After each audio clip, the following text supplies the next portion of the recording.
What's going on, everybody? My name is Larry Dawson. I want to thank all of you for coming out today. And I have an awesome speech I prepared for you guys, and it is about motivation and what motivates us in every aspect of life. What motivates us when we want to get in better shape and go to the gym. What motivates us when we want to get an education and get a degree to work in a certain field. What motivates us to get out of bed in the morning when the alarm clock goes off? What motivates us to want to be a better partner, a better husband, a better wife? What motivates us to want to be a better friend? What motivates us to want to be a better person? What motivates us to want to get up and go to work and do our best every day? When you didn't get that job promotion you was looking for, and actually one of the people you work with that you don't like got that job promotion, now you're really agitated. You don't want to go to work. How do you get that motivation, and where does that motivation come from? Well, you remember when you wanted that job and you applied for that job, how motivated you were to get that job? Remember how bad you wanted it, how when you were sitting there in the interview process, you was worried about how you was going to do in the interview, and you had that motivation that you wanted that job. And when you first started, you would have done everything in your power not to have got fired from that job. But as time goes on, we get complacent, we get lazy, we get caught in our ways. So that job that you fought so hard for, that you was nervous when you went to your interview about, you was motivated to get, that when that first year you was at work, you came on time every day, you worked your hardest, you was motivated to do your best, but you got passed over for one promotion. Then you got caught up in the routine. Then you started taking your job for granted. And now, guess what? You have no motivation for that job. So you no longer try to do your best. You've started to settle into bad habits. You dread getting up in the morning. You come 5 minutes late. You turn a report in. You bitch and moan. You complain to your coworkers. You talk and you gossip. You put yourself in a bad situation. So where do you find the motivation to come up out of that? So because when we put ourselves in a situation, the hardest thing to do is to come out of that situation, because it's going to take effort, not talk. So where do you find that motivation from? So when you go to the gym, you start off, let yourself go for a little while. You put on that extra 20, 30 pounds. You haven't worked out in a long time, maybe never worked out. When you go to that gym, it's going to suck, it's going to hurt. You have to put in hard work. Those first few weeks, you're going to feel like you're dying. You're going to be sore for days. But you want to get in shape. You don't want to let it keep snowballing and let it get worse. Where do you find that motivation to make yourself get up, go to that gym, push through that pain, to finally get that progress, to get that weight off of you, to start feeling better about yourself, to look better? And when you feel better and you look better, it makes everything else in your life better. Where do you find that motivation from? So when you finally get the woman you want to be with, you finally got her. You were so motivated when you met her. She was gorgeous. And all you could think about was, I gotta make her mine. There was your motivation, right? But then, you got the girl, and you became married, and you had a kid, and you got caught up in life. Now you don't do anything extra. Everything's standard operating procedure. There's no motivation to do anything extra. So you've got to ask yourself, where do you find motivation from? What if that job you complain about all the time now, that you took for granted now, what if you would suddenly lose it and you couldn't pay your bills? You'd have some motivation to get another job then, right? But why not save what you have now, instead of having to go through the loss and feeling that pain, and maybe losing your house, maybe not being able to eat, maybe you're causing a breakup, maybe losing your car over. You don't know how long you'll be unemployed. Why not put a stop to it now? Why not, instead of when you get fired from this job, be desperate and find motivation to find another job? What about finding desperation and motivation for this job now? Stop gossiping. Stop coming in late. Start showing a better attitude. Now you got to a point where, with your fitness level, you put on 30 pounds. You got this excess weight on you. You go to a doctor's appointment, and when you go to this doctor's appointment, they tell you you're at risk of developing diabetes, that you have to make a change. There's a fork in the road because now you start to develop type 2 diabetes, and if you don't change these patterns, it's going to turn into type 1 diabetes, right? So there goes your motivation to turn your life around and to start to exercise and educate yourself and get yourself in better shape. You understand the risk once you educate yourself of what diabetes can do to you. So now you're motivated to go and exercise and get in better shape because you don't want diabetes. But why does it have to come to that?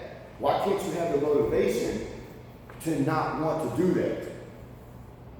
And people, one of the main excuses that they use to not go to the gym is, I don't have time, or I'm tired after I go to work. But if they told you it was about to develop diabetes, you could find a little bit of time, and you can find a little bit of motivation. Why does it have to come to that? Why can't you find it on your own? Why can't you say, I don't want to look like this. This isn't the best version of me. I'm better than this. Why can't that be motivation? Why can't you set down social media for a little bit? Why can't you not gossip for a little bit? Why can't you cut one TV show out of your life? Why can't you wake up 10 minutes earlier? Go to bed 10 minutes later? Why can't you take a couple simple things out of your day and find 30 minutes? Because that's all it takes. But if you have the right motivation, you can do it.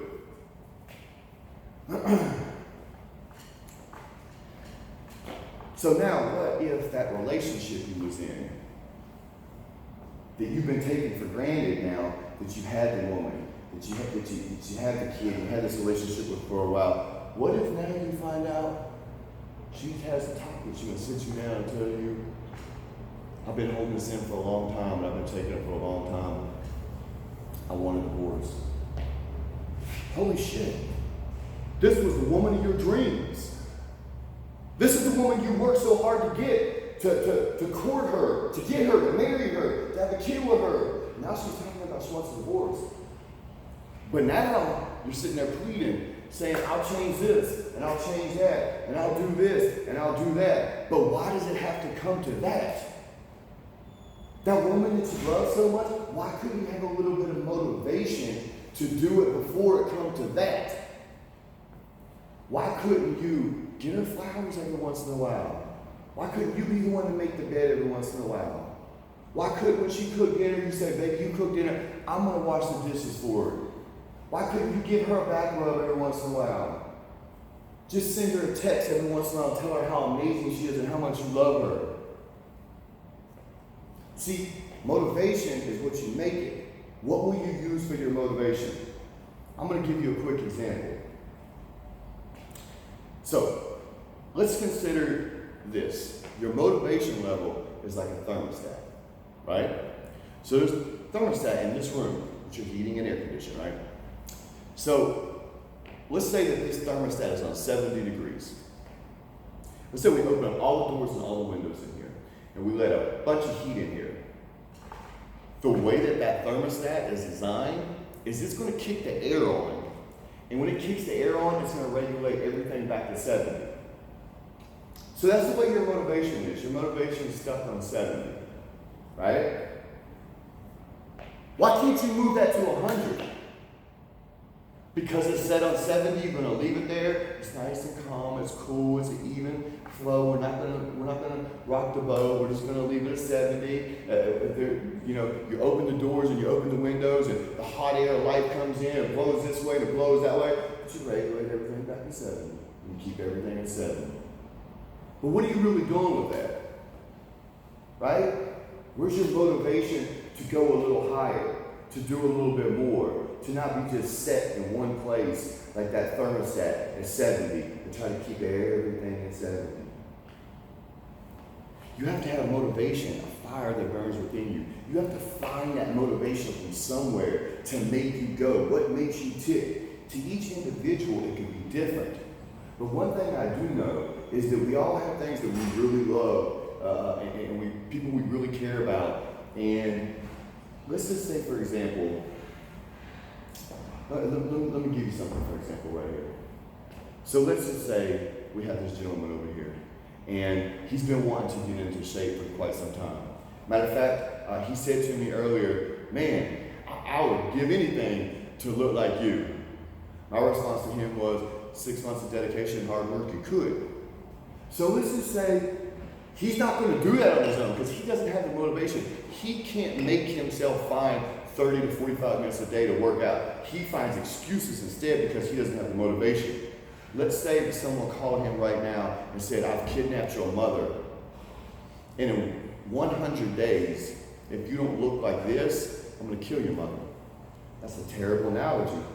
But what do you think that man would do? That man would stop eating everything bad. He would start eating healthy. He'd hit that gym every day. He'd find a way to get in that gym. He'd set that phone down. He'd cut them TV shows out. Cut the gossiping out. Cut the laying around. Cut the excuses. I'll do it later. I'll do it tomorrow. He'd get up and he'd do it right then. Because he found that motivation. It was a terrible way to find it, but he found it. That's what I'm saying. Why should I have to come to something so drastic for you to find your motivation? See, this is a theory I had a long time ago that I could take my life and change it from complete negative to complete positive. I had to have the right motivation. So, when I stand up on stage and I talk, people see a good-looking guy, a guy maybe well-dressed, maybe well-built, hell, maybe like my cologne, who knows? But what you don't see is the backstory of what I went through to get to here, because it just didn't happen overnight. So what if I told you I came up out of the streets, that I've been beaten, I've been molested, I've been passed through 13 homes, I've been shot, I've been in prison. Hell, my own father didn't even want me, abandoned me as a kid. But I overcame it all, right? Because I was motivated to prove everybody wrong. See, I used all the stuff that happened in my life to do bad. I gave into his excuses, the pain. But when I decided to change it, I used that pain now as motivation. It was like you're on a railroad and you got the train going. Every time I need some motivation, I take a clump of that pain, coal, and drop it in the engine. And that train keeps on trucking. You have to find your motivation. It could come from pain and something that happened to you when you was younger. It could come from something great.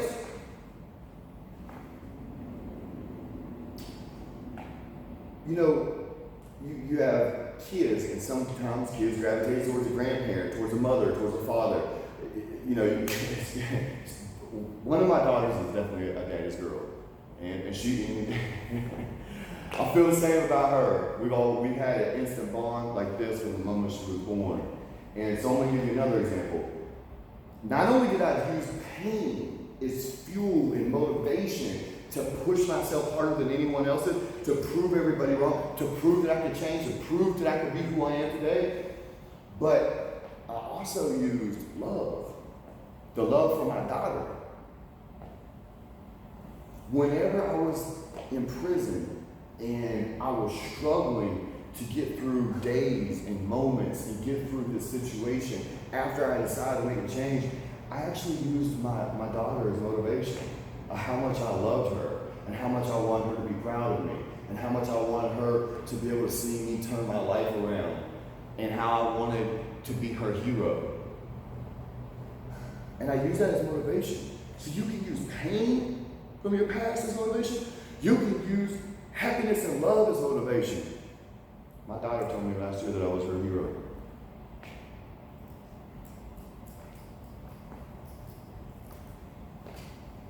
So, don't ever let anybody tell you you can't do anything. We have this fear in our minds of things that we can't do, and most of them are fake. They haven't even happened. Fear. False evidence appearing real. So, whenever you have a goal of something you want to do, somewhere you want to move forward to, something new you want to try, instead of doubting yourself, instead of letting fake fear kick in and stop you, use the motivation of what it would be like to do that, to take that chance, to get that job, to get that man, to move forward, to get that money. Don't think the I can'ts, think the I cans. Let the fake fear go and let the motivation to accomplish those things take over. We can be our own worst enemies. Don't let your mind trick you. Take control of your own mind and find your motivation. Find out what it is that really will push you. Where that fire comes from. If it's from something great, from a love of a child, wanting to prove somebody wrong, doubters, haters, to the examples I gave you earlier, of the guy who was about to lose his wife, of the person that was about to become a diabetic, of the person that was about to get fired from a job. They found motivation at the end when everything was on the brink. But they could have found motivation before if they would have thought about that. So today I challenge everyone to take 10 minutes today and do some soul searching. Look yourself in the mirror and ask yourself, what do I really want? Who am I really? What motivates me? And if I don't know, what can I use as my motivation?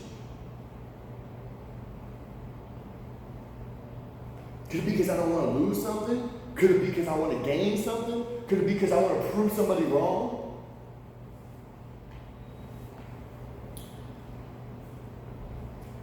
Think about where you're at now and where you would like to be. And what you need to do to get there, and what motivation you need to put in your life to help push you, to make you get up when you don't want to get up, to make you do what you don't want to do when you don't want to do, when you feel like you're lazy and tired, but you make yourself do it because you're on a mission and you're motivated.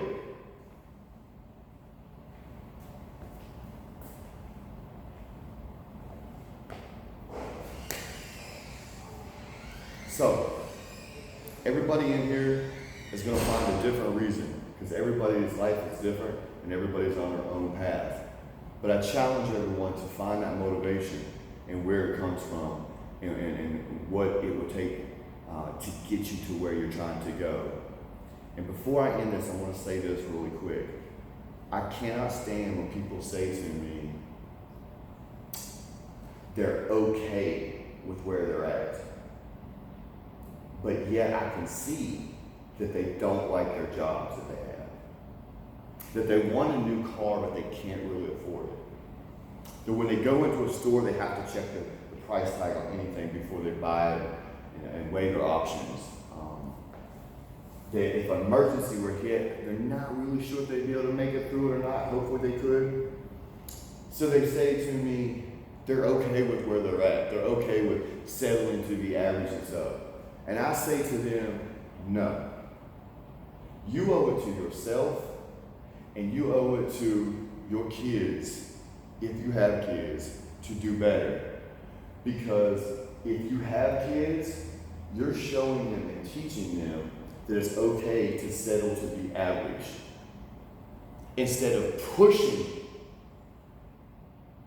the envelope to try to rise the same way you would push them to try to rise. Because you don't want them to settle, so why would you set the example that it's okay to settle?